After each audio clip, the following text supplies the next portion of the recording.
Sa isang puno ng tensyon na eksena, lumitaw ang isang system prompt sa screen, nagpapakita na ang karanasan ng isang legendaryong martial artist ay halos kumpleto na sa 79.99%. Sa gitna ng matinding atmosfera, hinahamon ni Jia Li si Chumo, inaakusahan siya ng pagtataksil at betrayal. Iniinsulto ni Jia Li si Chumo dahil sa pagbubunyag nito sa sikretong eksperimento sa tao ng grupo at sa pagkakampi nito sa kanilang inaasahang tagapagligtas, na sa huli isang traidor pala. Nang may malalim na pagkasuklam, sinasabi ni Jia Li kay Chumo na wala na siyang puwang sa mundo. Tumugon si Chumo kay Jia Li. Inihayag niya na kahabag-habag ang pagkakawalang alam ni Jia Li tungkol sa eksperimentong ginawa sa mga tao. Pinasalamatan pa ni Chumo si Jia Li dahil sa pag-amin nito sa koneksyon ng grupong iyon sa mga demonyong hayop. Sa ganitong paraan, maibabalik ni Chumo ang kanyang inosensya. Nagulantang si Jia Li at hindi makapaniwala sa narinig. Tanong niya, paano ito naging posible? Sinagot siya ni Chumo na si Jia Li ang tunay na nagpakita ng kanyang kamangmangan sa harap ng mundo. Hinamon ni Jia Li si Chumo at inakusahang nagsisinungaling ito. Itinanong niya kung paano nalaman ni Chumo ang ganoong karaming impormasyon kung hindi ito bahagi ng grupo, at kung ang layunin ba nito ay ibalik ang kanyang reputasyon matapos ang live broadcast. Itinanggi ni Chumo ang pagiging ignoranteng inaakusa sa kanya ni Jia Li. Tinanong niya si Jia Li kung hindi ba't normal lang na imbestigahan ang kalaban. Ipinakita dito ang pag-alala ni Chumo sa mga larawan ni na Mr. Xu Eire at ng kanyang kapatid na napagkuhanan niya ng impormasyon. Sinabi ni Chumo na pagkatapos ng Secret Land, ang unang gagawin niya ay wasakin ang Lee's Group. Nagtanong si Jia Li kung kailan nalaman ni Chumo na hindi magagampanan ng barriers ang pagputol sa live broadcasts. Inamin ni Chumo na alam niya ito mula pa sa simula. Pinunan niya ang kabiguan ni Jia Li sa pagbigay ng epektibong impormasyon tungkol sa barrier, at sinabing ang mga hints ni Jia Li ay masyadong hindi epektibo at madaling makuha. Biglang umapir ang mga mensahe mula sa mga manonood. Ang lahat ay labis na na-impress kay Chumo, o master mo, at ang kanyang kakayahan hindi lamang sa labanan kundi pati na rin sa pagiging mapanlikha at matalino. Isang komento ang nagpahayag na alam na nila mula pa noon na ang imahe ni Mo ay isa lamang pagkukunwari at ito ang kanyang tunay na anyo. May isa pang komento na nagmungkahi na tawagin siyang Old Devil Chu dahil hindi lamang siya malakas kundi malalim din ang kanyang mga plano. Kahit na ang mga tagapagligtas ay ngayon ay natrap ng mga demonyong hayop, may biglaang kaginhawaan ang mga manonood dahil kay Chumo. At wakas ay nagpakita ang system prompt ni Chumo na ang experience of the legendary martial artist ay umabot na sa 100%. Ngunit imbes na maging handa na siya sa susunod na mga pangyayari, patuloy pa ring tumataas ang progress bar, umaabot sa 101.5%. Frustrado at hindi makapaniwala, tinanong ni Chumo ang sistema, nagtataka kung ito ba ay isang klase ng biro. Para lalong mapalala ang tensyon, ang demonyong hayop sa kabilang panig ay tila galit at handa na para sa laban. Puno ng pangamba si Chumo na baka mawalan siya ng kontrol sa kalagitnaan ng nalalapit na labanan dahil hindi pa tapos mag-load ang progress bar. Tumaas ang tensyon habang iniisip niya kung ano ang ibig sabihin nito para sa darating na konfrontasyon. Inamin ni Jia Li na in-underestimate niya ang tuso at mapanlinlang na kakayahan ni Chumo. Ipinahayag niya na sa Secret Land na kanyang nilikha, ang lakas lamang ang magpapasya sa kapalaran ng sangkatauhan at sa kinalabasan ng mga labanan. Naglakas loob si Jia Li na umatake kay Chumo na may mataas na bilis, ngunit biglang na-block ito ni Chumo nang walang kahirap-hirap. Nagulat si Jia Li at hindi niya maramdaman na tila walang sustansya ang kanyang inaatake. Saka sinabi ni Chumo, calm down, at walang hirap na inilaglag si Jia Li sa lupa. Hindi makapaniwala si Jia Li at nadama niyang tila isang basahang itatapon sa lupa ang kanyang atake. Sa studio, labis na na-impress si Miss Last Bisuang kay Chumo, kaya't nagsabi siya na tila Diyos si Chumo dahil sa kanyang mataas na intelihensya at galing sa labanan. Pinakalma siya ni Miss Kelly at sinabing nararapat lang ang titulong Strongest Savior kay Chumo at maraming tao ang dapat mag-sorry sa kanya. Bumalik ang eksena kay Chumo at Jia Li. Pero may iba pang plano si Jia Li, gumawa siya ng kopya ng kanyang sarili. Akala ni Chumo ay gagamitin ito para tambangan siya, pero itinukoy ni Jialee na ang mga kopya ay parang mga battery na magpapalakas sa kanya.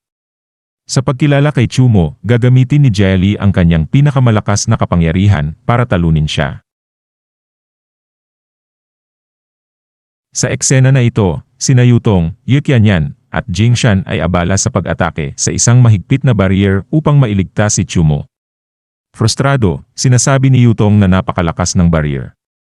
Pinipilit naman ni Ye Qianyan na magpatuloy sila sa kanilang ginagawa pag-atake, habang inuudyukan niya si Jing Shan na huwag tumigil sa pagwasiwas ng pamaypay nito. Napapansin ni Jing Shan ang kakaibang sitwasyon. Bakit hindi sila pinipigilan ng mga demon beast na humarang sa barrier? May dalawang posibleng dahilan ang nabanggit niya. Una, baka sobrang lakas ng barrier, kaya't kahit si Chumo ay hindi ito kayang buksan. Pangalawa, baka may mas mahalagang ginagawa ang mga demon beast sa ngayon, kaya't hindi sila pinapansin. Biglang lumitaw ang isang malaking kampana sa harap ng mga practitioners. Naguguluhan, napansin nila ito at agad na nagduda kung anong kahulugan nito. Bigla namang dumating ang halimaw na nagngangalang Neat. Sinabi ni Neat na dumating na ang panahon para sa mga tao, mga saviors, at cultivators. Ayon sa kanya, matapos ang libu-libong taon, nagtipon-tipon ang mga saviors at dumating na ang pagkakataon para sa pagsasanib ng dalawang mundo. Hinikayat niya ang mga tao na sumuko na lang dahil sa tingin niya, talo na ang mga ito sa digmaan na ito. Niyayaya niya silang isuko ang kanilang pagiging saviors at sumuko sa kanila.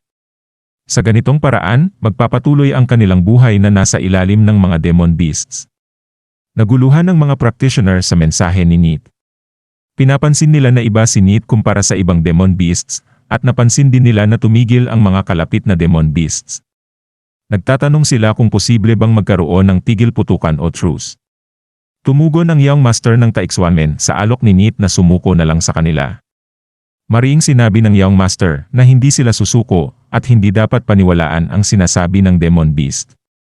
Sumang-ayon ang isa pang practitioner at sinabing ang layunin lang ng Demon Beast ay paghiwalayin at pahinain ang kanilang loob. Bumalik si Neat sa usapan at sinabing pwede silang maging magkaibigan dahil sa mutual interests. Inalok niya ang mga cultivators na maging kanilang pagkain o mahalagang kakampi. Binanggit niya na maraming cultivators na ang sumuko sa kanila at dahil sa mga token na dala ng mga ito, nagawa nilang itransport ang lahat sa isang maliit na isla. Hinimok niya ang mga may token na lumapit sa kanya dahil may inihanda siyang kwarto at pagkain para sa kanila. Sinabi niya rin na poproteksyonan niya ang mga cultivator na may marka pagkatapos ng halftime. Pinabulaanan ng Young Master ang sinasabi ni Neat tungkol sa pagkakaroon niya ng token. Ipinahayag niya ang kanyang pagdududa at galit at sinabing wala siyang alam na token. Ngunit, sinabi ni Neat na ang Thunder Jar na nasa katawan ng Young Master ay may marka ng teleportasyon at ito'y ibinigay ng kanyang ama. Sinabi ni Neat na ang ama ng Young Master ay nagbigay ng utos na alagaan siya, kaya dapat siyang sumama kay Neat. Nabigla ang Young Master at hindi makapaniwala na ang kanyang ama ay tumulong sa isang Demon Beast. Neat, sa kanyang bahagi, sinabi na marami na ang sumanib sa kanilang hanay at na-infiltrate na nila ang mundo ng tao. Ininsist niya na tanggapin na ng mga tao ang kanilang kapalaran na maging alipin ng mga Demon Beasts. At lumipat ang screen sa lokasyon kung saan naroroon si Ere, ang commander ng mga Demon Beast. Nagawa niyang makatakas at hindi niya tanggap na maging alaga o pet. Galit siya kay Chumo at balak niyang gumanti, kahit na hindi pa bumabalik ang kanyang buong lakas. Plano niyang dukutin ang pinakamamahal na kapatid na babae ni Chumo upang magamit ito bilang leverage. Ngunit habang pinagmamasdan niya ang kapatid ni Chumo sa isang kwarto, bigla siyang nagdalawang isip. Naisip niya na kung gagawin niya ito, wala siyang pinagkaiba sa ibang masasamang demon beasts at tao. Dahil doon, nagdesisyon siyang umalis muna sa teritoryo ni Chumo. Bigla namang lumitaw ang isang system pop-up sa harapan ni Air, na nagsasabing mayroong host attack detected at na-activate ang damage transfer function.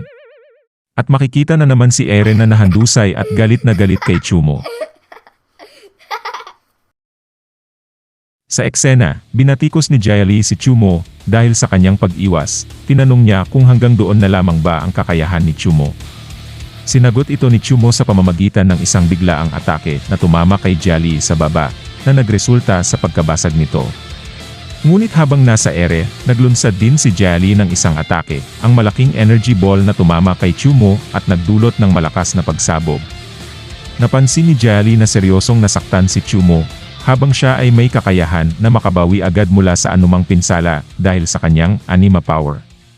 Inihayag niya na bago pa man maubos ang kanyang lakas, ay papatayin niya si Chumo.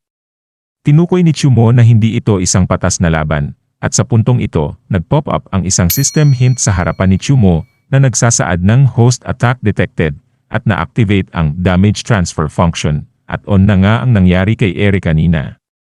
At patuloy ang tensyon sa pagitan ni Chumo at Jia-Li.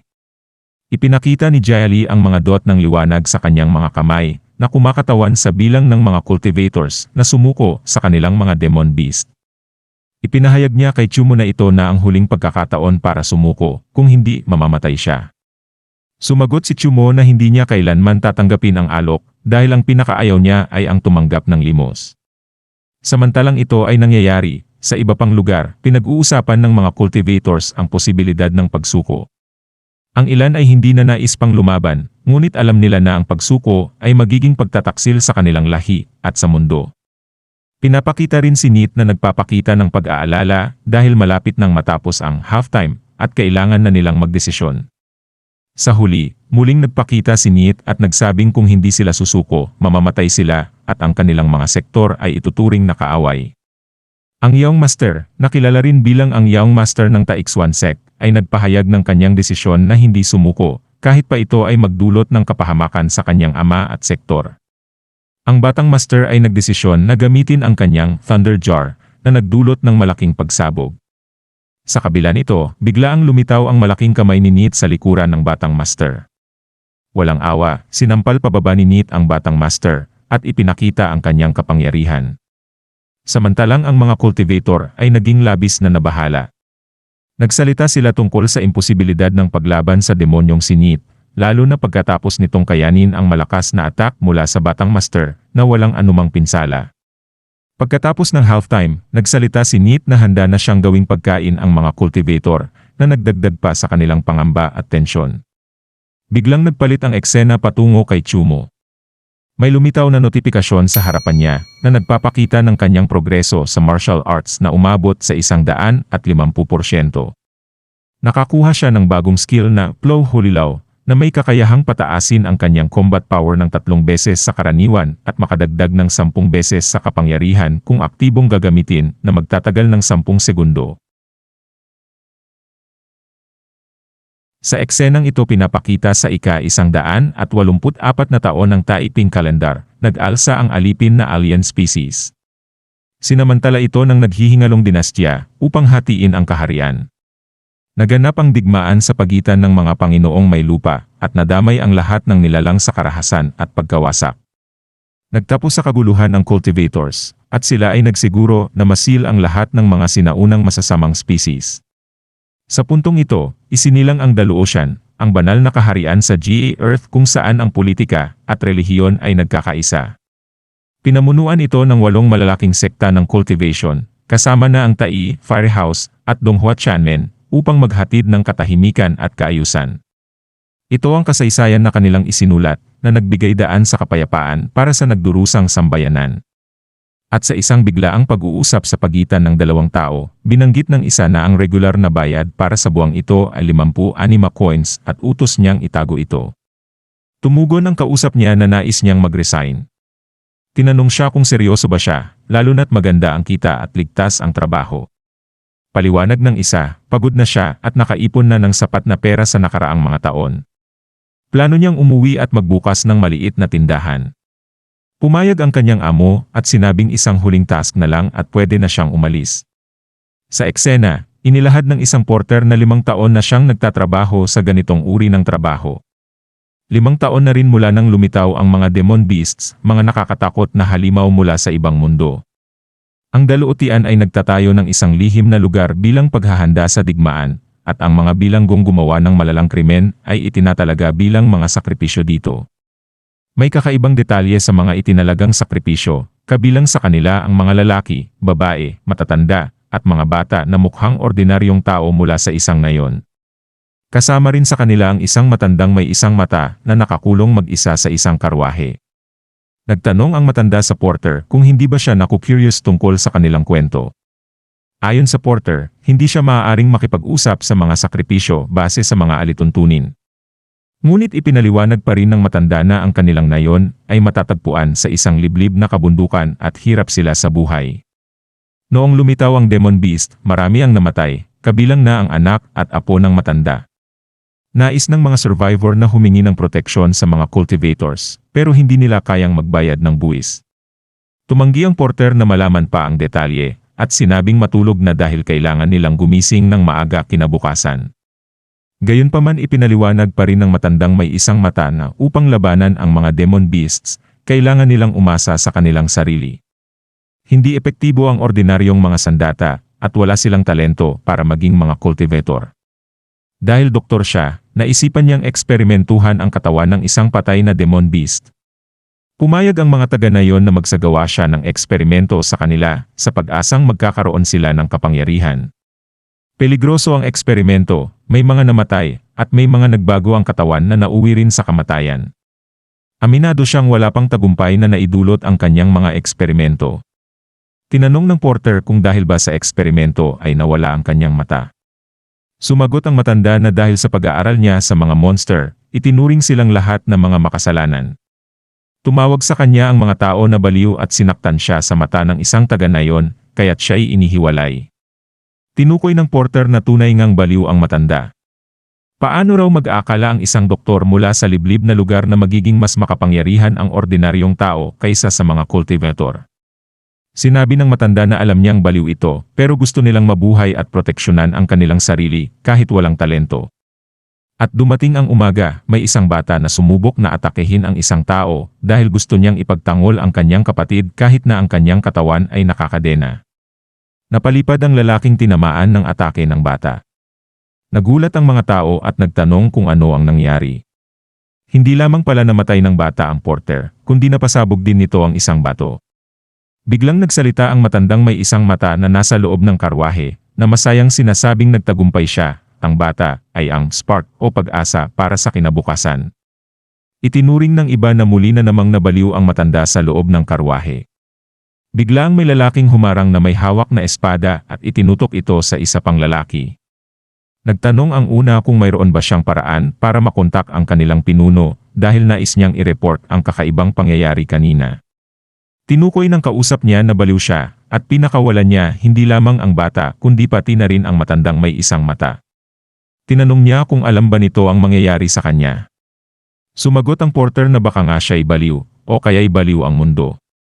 Inililipat niya ang mga sakripisyo para sa pera. Marami na siyang nakarga ng mga makasalanan, may mga nararapat mamatay, may hindi. Pero sa pagkakataong ito, wala silang kasalanan, at baka sakali, ay magamit nila ito para gawing mas maayos ang mundo. 20 taon ang lumipas, isang lalaki ay nasadlak sa koma muli. Tinanong niya kung gaano na lang ang oras na natitira sa kanya. Ang sagot ay 2 taon sa pinakamabuti, pero dahil sa patuloy na paghabol sa kanila at ang kawalan ng katiyakan, baka hindi umabot ng kalahating taon. Nagpasalamat siya sa cultivator na tumulong sa kanila, pero pinabulaan ng ito'y naging voluntaryo sa pagtulong. Sinabi ng cultivator na siya mismo ang may kasalanan kung bakit siya napa-explore sa ganitong klase ng aksyon.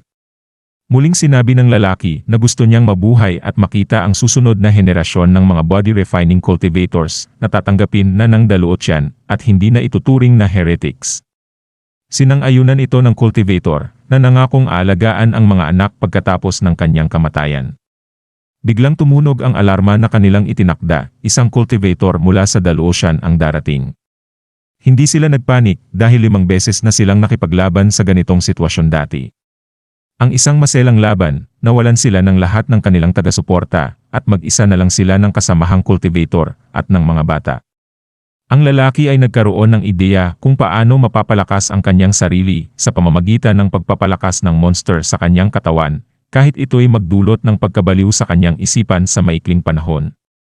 Inatasan niya ang kasama na alagaan ang mga bata at umalis muna, habang siya ay haharapin ang mga cultivator mula sa daluosyan.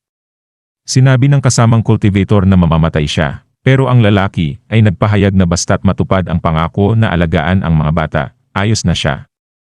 Gusto niyang siguruhing ang susunod na henerasyon ay magkakaroon ng mas magandang pagkakataon sa buhay. Hindi na kailangang maging pagkain para sa mga monster, hindi na kailangang maging pabigat sa mga cultivator, at hindi na kailangang maging panggatong para sa secret land. Sa kanyang mga huling salita, ipinahayag niya na masaya na siya sa naging buhay niya. At lumipas na naman ang maraming taon, ang lalaking naging pinakamalakas na savior sa Secret Land ay hinaharap ng isang pagkakataon na mabawi ang lahat ng kasalanan niya. Inaalok siya ng isang representante mula sa daluotyan na kung akuin niya ang mga kabaliwan na kanyang sinabi sa nakaraan, mapapatawad siya. Kung hindi, magkakaroon siya ng Yukian battle laban sa anima official. Ang lalaki, bagaman kinikilala bilang malakas na savior, ay tumanggi sa alok. Pinanindigan niya ang kanyang mga paniniwala na may masamang layunin ang daluotyan na gamitin ang mga sinner at body refining cultivators bilang mga sakripisyo para sa kanilang sariling interes. Ang lalaki ay nagsabing hindi niya kailangan ng pagkilala mula sa daluotyan. Sa halip, ipaglalaban niya ang mga karapatan ng ordinaryong tao at body refining cultivators. Sa ganitong paraan, magsisimula ang Yukian battle. Sinabihan siya ng representante ng daluotyan na wala siyang pagkakataon na manalo laban sa anima official dahil naabot na niya ang hangganan ng isang body refining cultivator. Gayunpaman, ang lalaki ay nanindigan na kahit mamatay siya, magiging inspirasyon siya para sa henerasyon ng mga susunod na lumalaban. At sa isang biglaang paglipat ng eksena, lahat ng mga alaala at kwento ay napunta kay Chumo. Jia Li, nakasama niya, ay nakaramdam ng kakaibang pagka-oppress o bigat ng kapaligiran. Nagtataka siya kung si Chumo pa ba talaga ang nasa harap niya. Habang naglalakad ng tahimik si Chumo, tinanong niya si Jia Li kung napapansin nito ang nangyayari. Si Jia Li, na walang kamalay-malay, ay nagtanong ng anong pangyayari. Sumagot si Chumo na patay na si Jia Li, na kung saan ay nangyari nga ito nang hindi niya namamalayan. Sa isang tahimik at mabilis na atake, namatay si Jia Li nang hindi niya alam na siya ay tinamaan na pala. At dito na po muli natatapos ang yugtong ito. Maraming salamat po. Huwag pong kalimutan mag-like at mag-subscribe para sa mga susunod na kabanata. Hanggang sa muli.